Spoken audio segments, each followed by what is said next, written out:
Assalamualaikum warahmatullahi wabarakatuh. Di sini saya akan mempresentasikan tugas proposal metode penelitian yang berjudul Pengaruh penambahan pasir terhadap tingkat kepadatan dan daya dukung tanah lempung lunak. Adapun latar belakangnya yaitu tanah mempunyai peranan penting dalam ilmu teknik sipil yang harus diperhatikan dalam dunia konstruksi. Hal ini dikarenakan tanah adalah struktur bawah atau pondasi yang mendukung semua beban bangunan yang akan dibangun di atasnya, baik itu konstruksi bangunan maupun konstruksi jalan. Oleh karena itu, dalam perencanaan konstruksi harus dilakukan penyelidikan pada sifat tanah yang mempengaruhi kekuatan dukung tanah dalam memikul beban konstruksi di atasnya. Pada konstruksi bangunan maupun jalan membutuhkan tanah dasar yang baik untuk meletakkan bagian-bagian perkerasan jalan yang diletakkan di atas tanah dasar. Kekuatan dan keawetan maupun tebal lapisan konstruksi jalan sangat tergantung dari sifat-sifat dan daya dukung tanah. Salah satu hal yang sering dihadapi oleh perencana dan pelaksana bangunan, khususnya untuk sebuah perkerasan jalan, adalah cara untuk mengenai tanah yang buruk agar dapat digunakan sebagai bahan penopang. Adapun tujuan penelitiannya yaitu 1. Klasifikasi tanah liat yang digunakan pada penelitian. Mengetahui kadar air optimum sampel tanah lempung lunak. 3. Mengetahui pengaruh pemadatan terhadap daya dukung tanah lempung lunak terhadap campuran pasir. 4. Mengetahui kadar pasir pada campuran tanah lempung lunak terhadap daya dukung. 5. Mengetahui kadar pasir optimum sebagai campuran terhadap tanah lempung lunak terhadap daya dukung. Adapun definisi tanah, yaitu tanah didefinisikan sebagai material yang terdiri dari agregat atau butiran mineral padat yang tidak tersementasi atau terikat secara kimia satu sama lain dari bahan-bahan organik yang telah melapuk atau yang partikel padat, disertai dengan zat cair dan gas yang mengisi ruang-ruang kosong di antara partikel-partikel padat tersebut. Tanah dalam pandangan teknik sipil adalah himpunan mineral, bahan organik, dan endapan-endapan yang relatif lepas yang terletak di atas batu dasar atau bedrock.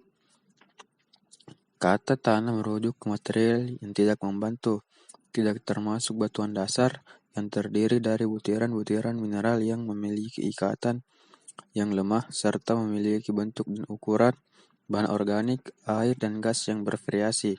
Jadi tanah meliputi gambut, tanah organik, lempung, lanau, pasir, dan kerikil atau campurannya.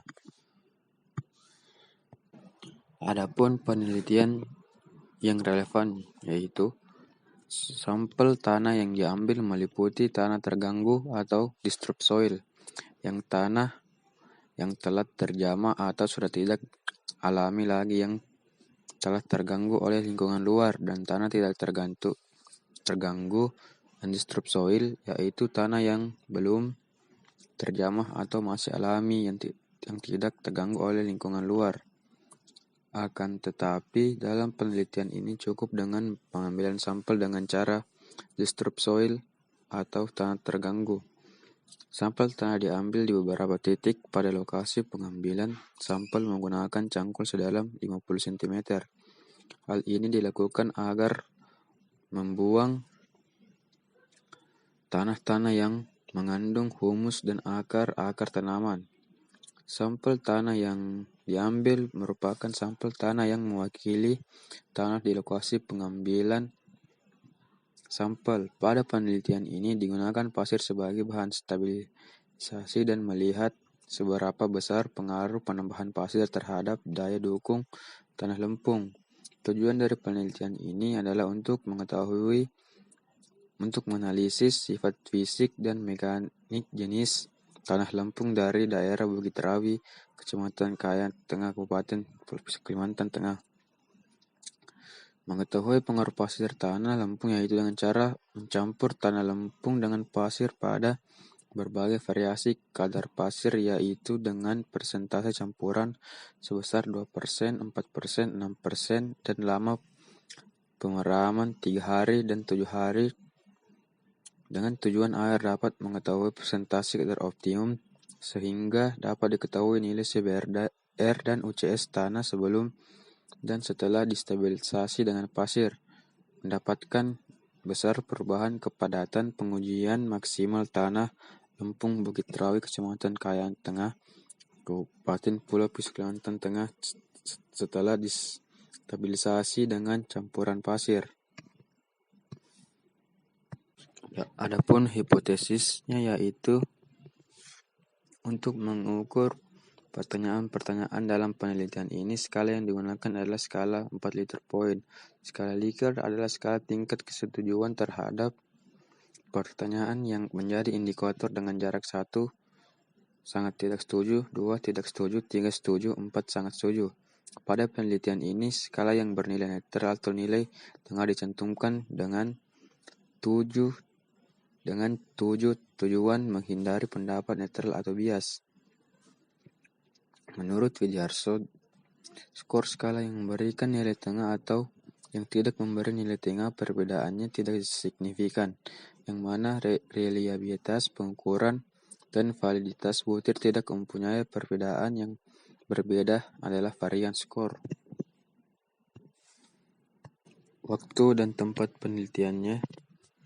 Penelitian ini menggunakan metode yang bersifat eksperimen yang di Laboratorium Mekanika Tanah Politeknik Negeri Bali. Penelitian ini dimulai dengan pengujian dan pemadatan tanah asli dengan menggunakan standar Proctor test untuk mengetahui kadar air optimum sebelum tanah asli campur dengan pasir. Setelah data tersebut diketahui, kemudian dilakukan pencampuran antara tanah dan pasir dengan persentase 5%, 10%, 5%, dan 20%, dan dilakukan uji tes pemadatan menggunakan standar Proctor test. Dan desain penelitiannya yaitu sistem klasifikasi AASTO atau American Association of State Highway and Transportation Officials, dikembangkan pada tahun 1929 dan mengalami beberapa kali revisi hingga tahun 1945 dan dipergunakan hingga sekarang, yang diajukan oleh Committee on Classification of Material for Subgrade and Granular Type Road of the Highway Research Board.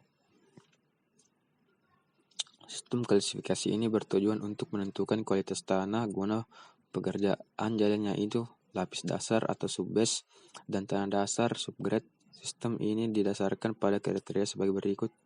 A. Ukuran butir kerikil. Bagian tanah yang lolos saringan dengan diameter 75 mm dan tertahan pada saringan diameter 2 mm atau saringan nomor 10. Pasir, bagian tanah yang lolos saringan dengan diameter 2 mm dan tertahan pada saringan diameter 0,007 mm atau saringan nomor 200. Lanau dan lempung, bagian tanah yang lolos saringan diameter 0,0075 mm atau saringan nomor 200. B. Plastisitas nama berlanau dipakai apabila bagian-bagian yang halus dari tanah mempunyai indeks plastisitas atau IP sebesar 10 atau kurang. Dan nama-nama berlempung dipakai bila bagian yang halus dari tanah mempunyai indeks plastisitas sebesar 11 atau lebih.